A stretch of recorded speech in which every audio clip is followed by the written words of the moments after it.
پہلے میرے ماں باپ سے پوچھ، انہوں نے پیسہ کمانے کی مشین تو بنایا۔ اللہ اکبر، میری زبان سے سچ نکلتا، میری زبان سے جھوٹ نکلتا، میرے ماں باپ تالیاں بجا بجا کے میری تعریفیں کیا کرتے تھے، میری حوصلہ افزائی کیا کرتے تھے، لیکن نہ انہوں نے قرآن مجھے سننے کی دعوت دی، نہ قرآن سنانے کی دعوت دی، نہ قرآن پڑھنے کی دعوت دی۔ رسول اللہ صلی اللہ تعالی علیہ وسلم نے ارشاد فرمایا، جن گھروں کے اندر قرآن کی تلاوت کی جاتی ہے، جن گھروں کے اندر اللہ کا قرآن پڑھا جاتا ہے، مائیں اپنے بچوں کو قرآن کی لوریاں دیتی ہیں اور باپ اپنے بچوں کو قرآن پاک سناتے ہیں، وہ گھر زمین والوں کے لیے ایسے، آسمان والوں کے لیے ایسے چمکتے ہیں جیسے زمین والوں کے لیے آسمان کے ستارے چمکتے ہیں۔ اللہ اکبر، کہاں چلی گئی وہ مائیں جو اپنے بچوں کو قرآن کریم کی سنا سنا کے لوریاں دیا کرتی تھی، سینے سے لگا کے سینے کا فیض بھی ملا کرتا تھا اور قرآن پاک کی لوریاں بھی دیا کرتی تھی۔ حضرت خواجہ قطب الدین بختیار کاکی رحمت اللہ علیہ کتنا بڑا اللہ کا ولی ہے۔ اللہ اکبر، اللہ اکبر، 6 سال کی عمر ہے، والدہ محترمہ مدرسے میں داخل کرانے کے لیے چلی گئی اور استاد صاحب سے ملاقات کر کے کہہ دیا کہ میرے بچے کو آپ قرآن کریم پڑھائیے۔ استاد محترم نے فرمایا، بیٹے پڑھ بسم اللہ الرحمن الرحیم۔ حضرت خواجہ قطب الدین بختیار کاکی رحمت اللہ علیہ کی عمر 6 سال ہے، آپ نے بسم اللہ پڑھی، سورہ فاتحہ پڑھی، پہلا پارہ پڑھ کے سنا دیا، سیقول السفہاء من الناس ما ولاہم، اللہ اکبر، دوسرے پارے کی تلاوت شروع کی، مکمل کر دیا، تیسرا پارہ تلک الرسل فضلنا بعضهم علی بعض، اللہ اکبر، وہ بھی مکمل کر دیا، چوتھا پارہ لن تنالوا البر حتی تنفقوا مما تحبون، پانچواں پارہ والمحصنات من النساء، چھٹا پارہ لا يحب اللہ الجہر فاذا سمعوا، ساتواں پارہ بھی سنا دیا۔ استاد بھی حیران، اماں جان بھی پریشان، میں تو اسے بسم اللہ پڑھانے کے لیے لے کے آئی تھی لیکن میرا بچہ 7 سپارے سنا چکا۔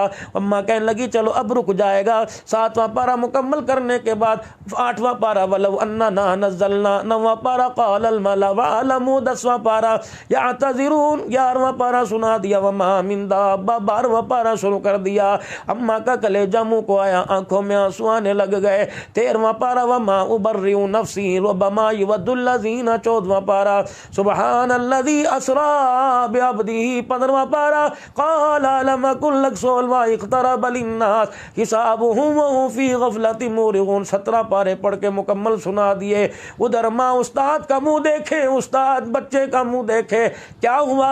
تو بسم اللہ پڑھانے کے لیے آئی تھی، یہ تو آدھے قرآن سے زیادہ پڑھ کے سنا بیٹھا، بتا کون سے مدرسے میں پہلے پڑھتا تھا، کس مدرسے سے چھڑا کے اس مدرسے میں داخل کرانے کے لیے آئی۔ ادھر ماں بھی قسمیں اٹھائے، وہ کہ میں نے کسی مدرسے میں داخل کرایا کوئی نہیں، استاد ماننے کو تیار نہیں۔ فیصلہ خواجہ قطب الدین بختیار کاکی رحمت اللہ علیہ کی گود میں چلا گیا۔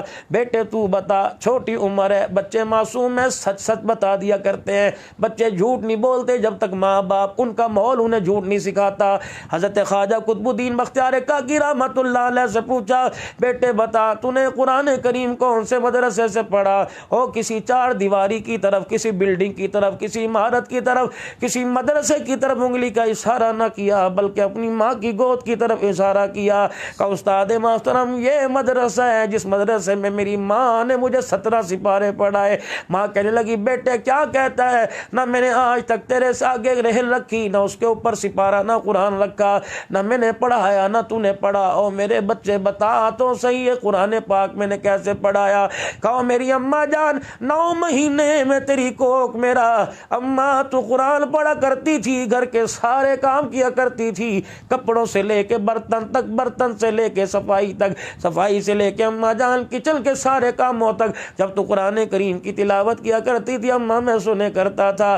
جب تیری گود میں آیا دودھ کی پہلی دھار، اللہ اکبر، تیری گود میں آ کے پی اماں جان، پھر میں بڑا ہونا شروع ہوا، تو نے قرآن کریم سے میری آمد کا استقبال کیا۔ اللہ اکبر، آپ کے میرے گھر کے اندر بچہ پیدا ہو جائے گانے بجانے سے استقبال کرتے ہیں، اور باپ بچے کے ماتھے پہ بوسہ دے کے کہتے ہیں بڑا ہو کے فرما بردار بنے گا، بڑا ہو کے دیندار بنے گا۔ اور جس کو گھٹی کے اندر گانا دیا گیا ہو، اور جس کو گھٹی کے اندر رکھ کر رقص اور ڈھول اور باجا اور طبلہ سر ترار ترنگی سنایا ہو، مجھے ایمانداری سے بتاؤ وہ بڑا ہو کر قرآن پڑھے گا یا ماں باپ کے سر پہ جوتے مارے گا؟ اللہ اکبر۔ آج ماں باپ کو اولاد کی طرف سے نافرمانی کی جو مار پڑ رہی ہے، اس کی وجہ یہ کہ ہم نے آنے والے مہمان کی ابتدا، اس کا آغاز ہی اچھا نہیں کیا۔ ہم نے اس کا ڈھول سرنگی سے ہم استقبال کیا، ہم نے اس کا بانسری باجے سے استقبال کیا، نتیجہ بھگتنا پڑا کہ بچہ قرآن سننے کو تیار نہیں۔ مسجد میں آ کے مرد عورت بچہ جو ہے وہ قرآن سننے کے لیے، تراویح میں قرآن سننے کے لیے تیار نہیں۔ حضرت خواجہ قطب الدین کہتے ہیں 6 سال تک میری ماں کام بھی کیا کرتی تھی، مجھے گود میں سلایا بھی کرتی تھی، سرانے مجھے اپنے لٹا کے لوریاں بھی دیا کرتی تھی، قرآن بھی سنایا کرتی تھی۔ میری اماں جان نے مجھے 6 سال میں گھر کے کام کاج کرتے اتنا قرآن سنایا کہ مجھے ماں کی گود میں کھیلتے کھیلتے 17 قرآن پاک کے سپارے یاد ہو گئے۔ مجھے ایمانداری سے بتاؤ ایسا کوئی آپ کو نظر